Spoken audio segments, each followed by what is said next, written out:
Naglalakad ka lang sa labas ng isang maaraw na hapon nang bigla na lang sumakit ang iyong mga binti. Hindi yung sakit na galing sa pagod o ehersisyo, kung hindi yung mas malalim at mas hindi komportable. Pinabayaan mo na lang. Iniisip mo, baka nakatayo ka lang ng masyadong matagal? Pero paano kung sabihin ko sa iyo na ang ilan sa mga pagkaing kinakain mo ng ilang taon ay unti-unting pumuputol sa lifeline na umaasa ang iyong mga paa? Mga pagkaing tahimik na nagpapaliit ng iyong mga daluyan ng dugo, sumisira sa iyong mga ugat, at pinakamalala, maaaring magdulot ng tissue death. Ang tawag ng mga doktor dito ay necrosis. Ang necrosis ay hindi lang isang nakakatakot na medical term. Ito ang nangyayari kapag ang mga parte ng iyong katawan ay huminto sa pagtanggap ng dugo at oxygen na kailangan nito para mabuhay. Para sa iyong mga paa, maaari itong mangahulugan ng matinding sakit, mga impeksyon na ayaw gumaling at sa pinakamalubhang sitwasyon. At ang pinakanakakagulat na parte, ang daan patungo sa necrosis ay kadalasang hindi nagsisimula sa isang injury. Nagsisimula ito sa iyong kusina. Ngayon, tutuklasin natin ang 7 pang-araw-araw na pagkain na maaaring unti-unting nagtutulak sa iyong mga paa patungo sa mapanganib na epekto. Ang ilan sa mga ito ay sobrang pangkaraniwan na baka meron ka ng isa sa iyong ref ngayon. At bago mo isipin na hindi naman mangyayari sa akin yan, tandaan, ang mga epektong ito ay dumaragdag habang tumatagal. Kadalasan walang sintomas hanggang sa malala na ang pinsala.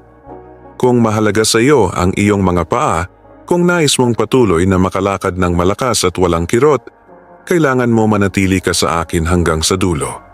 Para malaman mo ang pinakamasama sa inyong kalusugan. Magsimula tayo sa unang salarin, isang paboritong pang-almusal na may mapanganib na epekto. Bago tayo magsimula, kung hindi ka pa subscribed, mag-subscribe ka na at i-on ang bell notification para hindi mo makaligtaan ang mga susunod na videos. At i-comment sa ibaba kung saan lugar ka nanonood para alam namin kung saan umabot ang video na ito. Ngayon simulan na natin. Number 1. Bacon. Sigurado ako yung tunog pa lang ng pagprito nito sa kawali ay napapalaway ka na. Yung mausok na amoy na umaalingasaw sa kusina tuwing umaga parang yakap mismo ng kaginhawahan. Pero heto ang totoo. Gaano man ito kasarap, ang bacon ay maaaring maging problema para sa iyong mga paa sa mga paraang hindi mo nare-realize. Bawat malutong na piraso ay puno ng sodium at saturated fat.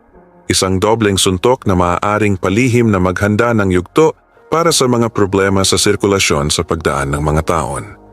Ang sobrang sodium ay nagpapataas ng iyong blood pressure. At kapag ang iyong blood pressure ay patuloy na mataas, ang iyong mga arteries, mga delikadong tubo na nagdadala ng dugong nagbibigay buhay, ay nagsisimulang tumigas at lumaki. Ngayon, idagdag mo pa ang saturated fat mula sa bacon na may tusong ugali ng pagdikit sa mga dingding ng arterya at sa paglipas ng panahon, nagkakaroon ka ng plaque buildup. Ang pagkipot ng iyong mga arterya ay ang tinatawag ng mga doktor na peripheral artery disease. At kapag nangyari ito sa mga binti, nangangahulugan ito ng mas kaunting dugo, mas kaunting oxygen, at mas kaunting paggaling na nakararating sa iyong mga kalamnan at balat. Hindi ito basta teorya lang. Ang pananaliksik na inilathala ng American Heart Association ay nagpapakita na ang mga taong regular na kumakain ng mga processed meat tulad ng bacon ay may mas mataas na rate ng vascular disease. Baka mapansin mo ito sa simula bilang pamumulikat sa iyong mga binti kapag naglalakad, mga paa na mas malamig kaysa karaniwan, o maliliit na mga hiwa sa iyong mga daliri sa paa na sobrang tagal gumaling. Sa mga malulubhang kaso, ang mahinang daloy ng dugo ay maaaring humantong sa malubhang pinsala sa tissue. Sinasabi ko bang talikuran mo ang bacon magpakailanman? Siyempre hindi. Masyadong maikli ang buhay para sa never again. Ngunit sulit na gawin itong isang treat, hindi isang pang-araw-araw na ugali. Kung mahal mo ang sarap na iyon, maaari mong subukan ng turkey bacon na may lower sodium. O mas mainam, palitan ng ilang almusal ng avocado sa whole grain toast. Makukuha mo pa rin ang masarap at nakakabusog na lasa, pero may heart-healthy fats na tumutulong na panatilihing maayos ang daloy ng iyong dugo. At pag-usapan natin ang mga maalat at matatabang paborito na palihim na sumisira sa iyong mga paa. May isa pa na makikita mo sa mga barbecue at mabilisang tanghalian. At ito ay nakapaalaman sa tinapay. Number 2, hot dogs. Para sa karamihan sa atin, ang hotdog ay nakakonekta sa masasayang alaala, mga summer picnic, ball games at backyard parties. Pero sa ilalim ng ating nostalgia, ang mixture ng mga sangkap nito ay maaaring palihim na magdulot ng masamang epekto sa iyong mga daluyan ng dugo, lalo na sa mga nagpapalakas sa iyong mga paa. Ang hotdog ay isang processed meat.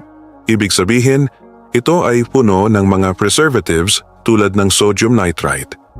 Habang ang mga ito ang nagbibigay sa hotdog ng pamilyar na kulay at lasa, nagkakaroon din ng mga compounds sa katawan na pwedeng mag-damage sa lining ng iyong mga arterya. Ang mga arteryang nasira ay mas malamang na maging stiff at lumaki, na nagpapahirap sa dugo na dumaloy ng maayos papunta sa iyong mga binti, bukong-bukong at mga daliri sa paa.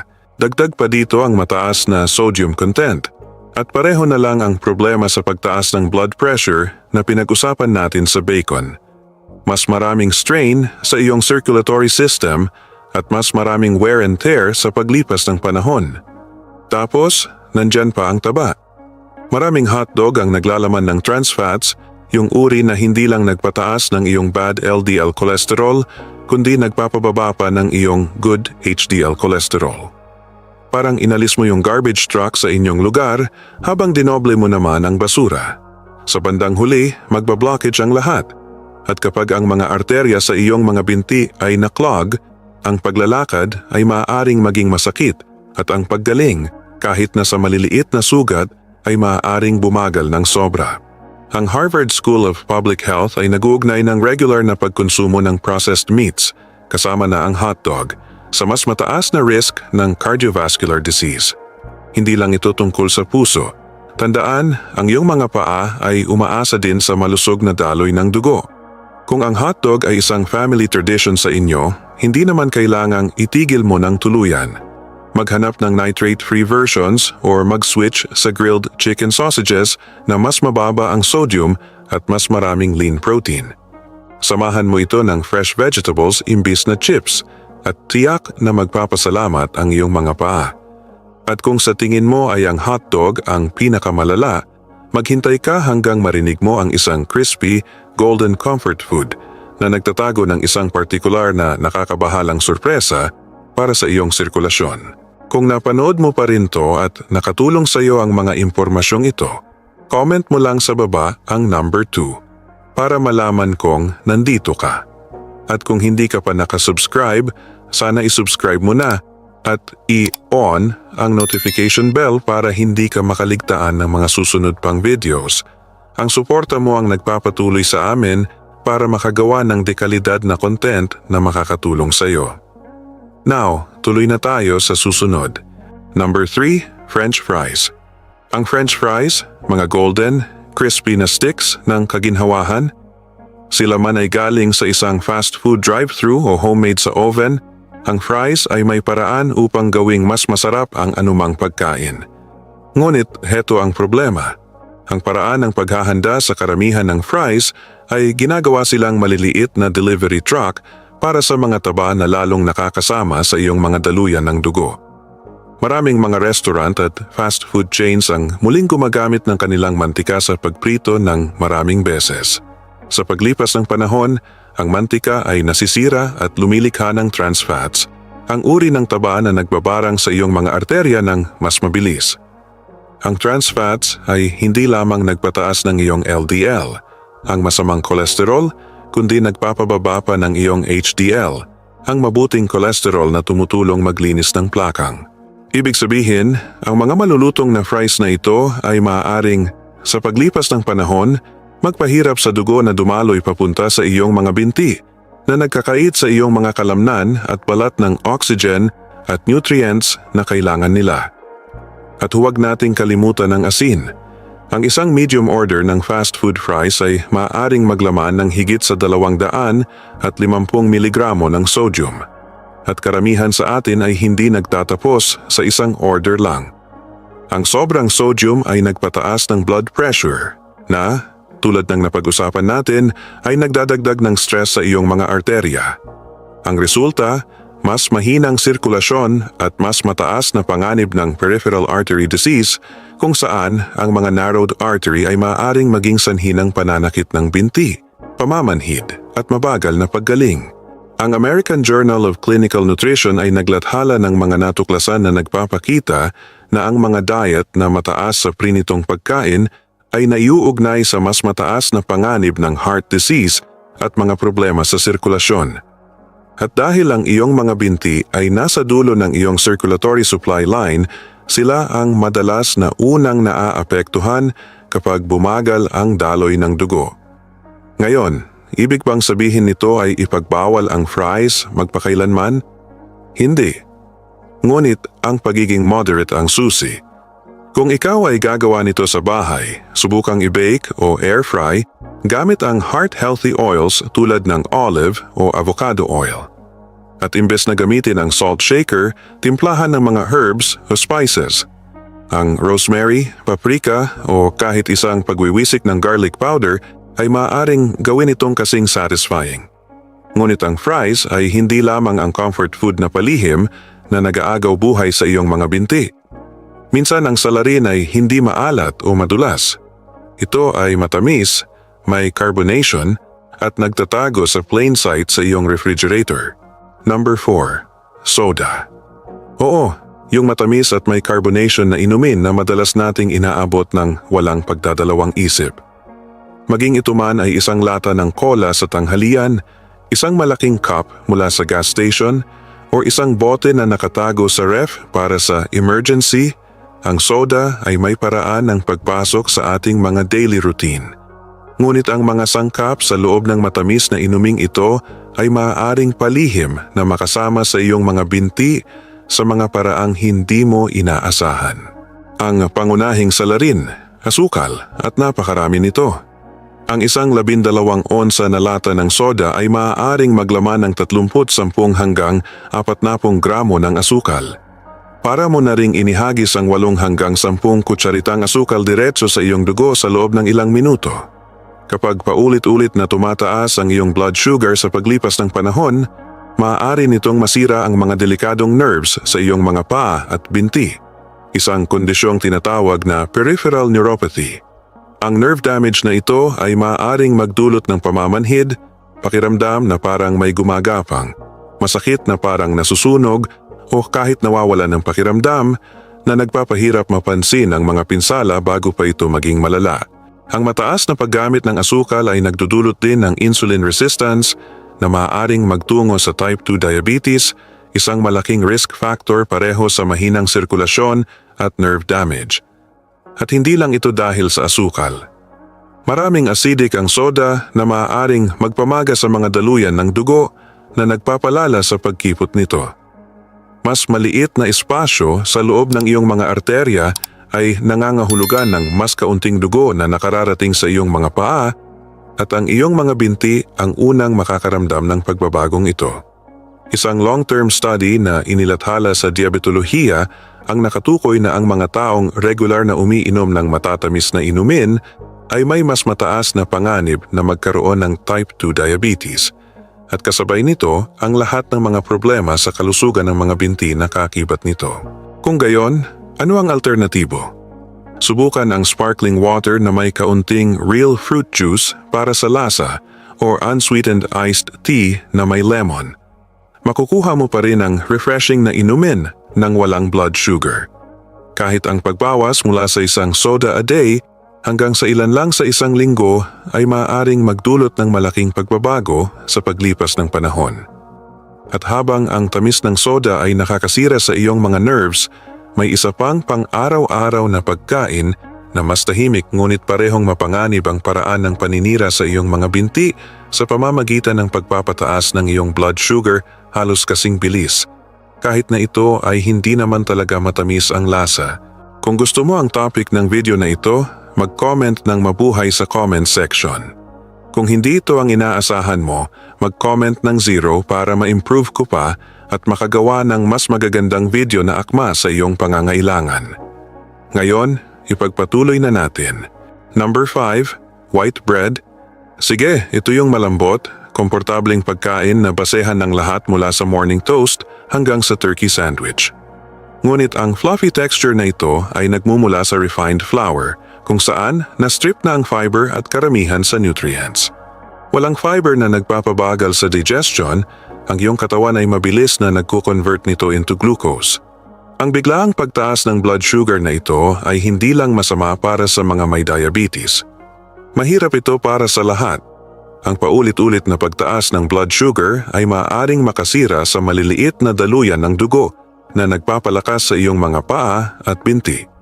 Sa paglipas ng panahon, ang pinsalang ito ay nagpapahirap para sa oxygen at nutrients na maabot ang iyong mga tissue, nagpapabagal sa paggaling at nagpapataas ng iyong risk sa mga impeksyon. Kung mayroon ka ng mga problema sa sirkulasyon, ang white bread ay maaaring palihim na magpalala nito nang hindi mo namamalayan. Hindi ito basta teorya lang. Ang isang pag-aaral sa American Journal of Clinical Nutrition ay nakatuklas na ang mga diet na mataas sa refined carbohydrates ay naiuugnay sa mas mataas na panganib ng heart disease at mahinang vascular health. At tandaan, ang iyong mga binti ay nasa pinakadulo ng iyong circulatory system. Sila ang madalas na unang nagpapakita ng mga senyales ng problema kapag ang iyong daloy ng dugo ay hindi nasa pinakamainam na kalagayan. Ang problema sa white bread ay pati na rin sa hidden sugar effect nito. Kahit na ito ay hindi matamis ang lasa, ang mataas na glycemic index nito ay nangangahulugang ang iyong katawan ay nagre-react na parang kumain ka ng candy. Ang reaksyong ito ay maaaring magdulot ng insulin spikes na sinusundan ng energy crashes na nagpapataas ng iyong craving para sa mas maraming refined carbs at paulit-ulit na na-stress ang iyong mga daluyan ng dugo. Kung gayon, ano ang mas magandang pagpipilian? Palitan ang white bread ng whole grain or sprouted grain bread. Ang mga pagpipiliang ito ay puno ng fiber na nagpapabagal sa sugar absorption, nagpapanatili ng steady energy at nagpoprotekta sa iyong mga daluyan ng dugo.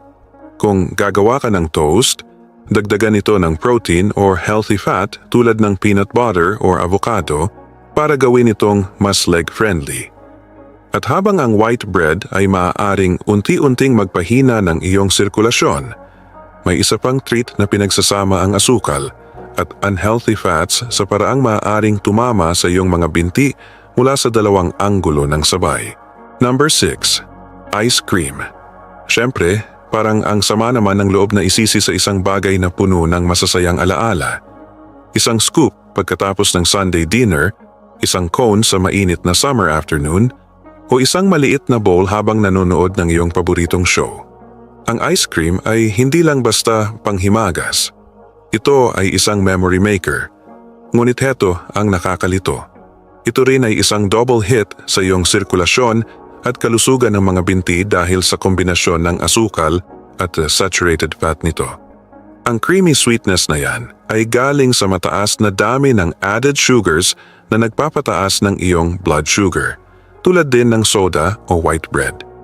Sa paglipas ng panahon, ang paulit-ulit na pagtaas na ito ay sumisira sa maliliit na daluyan ng dugo at nerves sa iyong mga paa at binti, na nagdudulot ng pamamanhid, pakiramdam na parang may gumagapang, mabagal na paggaling, at sa malulubhang kaso, kahit mga open source na ayaw gumaling. Kung ikaw ay may diabetes o pre-diabetes, mas mabilis pang mangyari ang pinsalang ito. Tapos nandyan pa ang saturated fat. Ang ice cream ay gawa sa cream at kadalasang may idinagdag na butterfat para sumarap. Ang saturated fats ay nagpataas ng LDL cholesterol, yung uri na nagbabara sa mga arterya, at nagpapababa ng HDL cholesterol na nangangahulugang mas kaunting cleanup crew sa iyong dugo. Kapag ang iyong mga arterya ay lumaki, lalo na sa mga binti, mas nagiging mahirap para sa dugo na dumaan. Ang reduced circulation na yan ay nangangahulugan na ang iyong mga kalamnan ay mas mabilis mapagod, mas mabagal gumaling ang mga pinsala, at tumataas ang iyong panganib sa peripheral artery disease. Ang pananaliksik sa British Journal of Nutrition ay nagpapakita na ang mga diet na mataas sa added sugars at saturated fats ay makabuluhang nagpapataas ng cardiovascular risk. At tandaan, ang iyong puso at mga binti ay magkaugnay sa pamamagitan ng iisang network ng mga daluyan ng dugo. Ibig bang sabihin nito ay hindi ka na pwedeng mag-enjoy ng ice cream muli? Siyempre hindi. Ang susi ay ituring ito bilang isang espesyal na okasyon lang. Subukan ang mas maliliit na portions or pumili ng mga options na gawa sa lower fat dairy or plant-based milks. May mga brand pa nga na nag-aalok ng ice cream na gawa sa blended frozen bananas, natural na matamis, creamy, at walang added sugar or masasamang taba. Ngunit habang ang ice cream ay kadalasang pang-init na panahon, may isa pang salarin na pwedeng nakatago sa iyong freezer sa buong taon at naglalaman ng mas maraming sodium, taba, at mga nakatagong additives kaysa sa iniisip ng karamihan. Kung nanonood ka pa rin at nakatutulong sa iyo ang mga insight na ito, mag-comment ng number 6 sa baba para malaman kung nandito ka. At kung hindi ka pa nakaka-subscribe, mag-subscribe ka at i-on ang bell para hindi mo makaligtaan ang aming mga video. Ang suporta mo ay tumutulong sa amin na makagawa pa ng magandang content para sa iyo. Ngayon, tuloy na tayo. Number 7, frozen pizza. Ito ang kadalasang kinakain kapag ayaw magluto, mabilis ang tanghalian. Iinit lang ang oven, ilagay, at makalipas ang 15 minuto, hapunan na. Ngunit habang ang frozen pizza ay maaaring makatipid ng oras, maaari itong magdulot ng mas malaking halaga sa iyong mga binti kaysa sa iyong nalalaman. Una sa lahat, ang frozen pizza ay mabigat sa sodium. Ang isang personal-sized pizza ay madaling maglaman ng higit sa 1,000 miligramo ng sodium, higit sa kalahati ng inirerekomenda ng American Heart Association para sa isang buong araw. Ang lahat ng asin na iyan ay nagtataas ng iyong blood pressure, na sa paglipas ng panahon ay nagdudulot ng stress at pinsala sa mga arterya na nagpapahina sa iyong mga binti at paa. Pagkatapos, nariyan ang taba. Hindi lamang saturated fat mula sa keso at processed meats, kundi kadalasan ay trans fats mula sa crust at toppings. Ang mga tabang ito ay nagbabara sa iyong mga arterya at nagpapababa ng iyong good cholesterol tulad ng ginagawa ng bacon at fries. Ang pagkipot ng iyong mga daluyan ng dugo ay nagpapahirap para sa oxygen-rich blood na maabot ang iyong mga paa na maaaring maging sanhi ng pananakit, pagkapagod, o mabagal na paggaling kahit nasa maliliit na pinsala. Ngunit hindi nagtatapos doon ang panganib. Maraming frozen pizza ang puno ng mga additives at preservatives upang pahabain ang shelf life.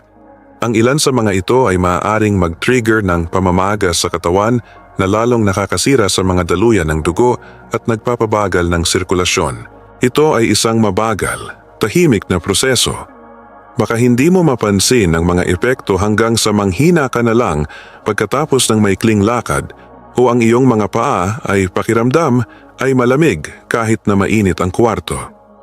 Isang pag-aaral sa Journal of the American College of Cardiology ang nakatuklas na ang mga diet na mataas sa ultra-processed foods tulad ng frozen pizza ay naiugnay sa mas mataas na rate ng heart at vascular disease. At kung nakakaapekto ito sa iyong puso, nakakaapekto rin ito sa iyong mga binti. Kung ang pizza night ay isang tradisyon sa inyong tahanan, hindi mo kailangang talikuran ito ng tuluyan. Subukang gumawa ng iyong sarili gamit ang whole grain crust, sariwang gulay at lean protein. Mababawasan mo ang sodium, masasamang taba, at additives at makuha mo pa rin ang lahat ng cheesy satisfaction na mahal mo. Ngayong napag-usapan na natin ang 7 mga food na palihim na sumisira sa kalusugan ng iyong mga binti, sandali nating isara ang lahat ng ito ng may something warm, encouraging at motivating. Kaya, heto na. 7 pagkain na mukhang hindi nakakasama o kung minsan ay komportable pa, ngunit maaaring unti-unting magpahina sa iyong mga binti sa paglipas ng panahon. Ang totoo, ang mga pagpipilian natin sa hapagkainan ay may epekto hanggang sa ating mga daliri sa paa. Ang bawat kagat ay maaaring makatulong na panatilihing malakas ang ating mga hakbang o magpapahirap sa ating mga binti na dalhin tayo sa mga sandaling ating minamahal. Ang magandang balita, Hindi mo kailangang talikuran ang lahat ng iyong kinahihiligan. Ang maliliit na pagbabago, isang pagpapalit dito, isang mas magaan na portion doon, ay maaaring protektahan ng iyong sirkulasyon, patatagin ng iyong mga kalamnan, at panatilihin kang malayang gumalaw sa mga darating na taon. Isipin mo ito, ang iyong mga binti ay nagdala sa iyo sa pagdaan ng mga dekada ng mga paglalakbay sa buhay, mula sa mga unang sayaw hanggang sa mga family vacation. Karapat-dapat silang bigyan ng kaunting pag-aaruga bilang kapalit. Kaya siguro sa linggong ito, laktawan ng soda at uminom ng isang malaking baso ng tubig na may lemon. Palitan ang white bread ng isang bagay na whole grain. Ituring ang ice cream na parang isang matamis na panauhin, hindi isang permanenteng kasama sa bahay. At higit sa lahat, tandaan na ikaw ang nasa kontrol. Ang bawat maingat na pagpipilian ay isang hakbang patungo sa mas maraming umagang ginagamit sa paglalakad ng walang kirot, mas maraming hapon sa hardin, mas maraming gabing pagsasayaw sa kusina. Ang iyong mga binti ay maaari pa ring maghatid sa iyo saan mo man nais pumunta. Kailangan mo lang alagaan ang iyong sarili upang humaba pa ang ating buhay. Salamat sa pagsama sa amin ngayon. Gusto naming marinig ang iyong opinyon. Mag-iwan ng komento sa ibaba at ibahagi ang isang bagay na natutunan mo ngayon at kung paano mo ito gagamitin sa iyong buhay. Mahalaga sa amin ang iyong saloobin, kaya huwag magatubiling ibahagi ito. Ang pagbabasa ng iyong mga komento ay nagbibigay sa amin ng malaking motibasyon at inspirasyon. Kung nagustuhan mo ang video na ito at nakatulong ito sa iyo, mangyaring i-like, mag-subscribe at i-share. Ang iyong suporta ay tutulong sa amin na makagawa pa ng mas maraming magandang content para sa iyo. Salamat sa panonood at sana ay makita ka ulit namin sa susunod na video.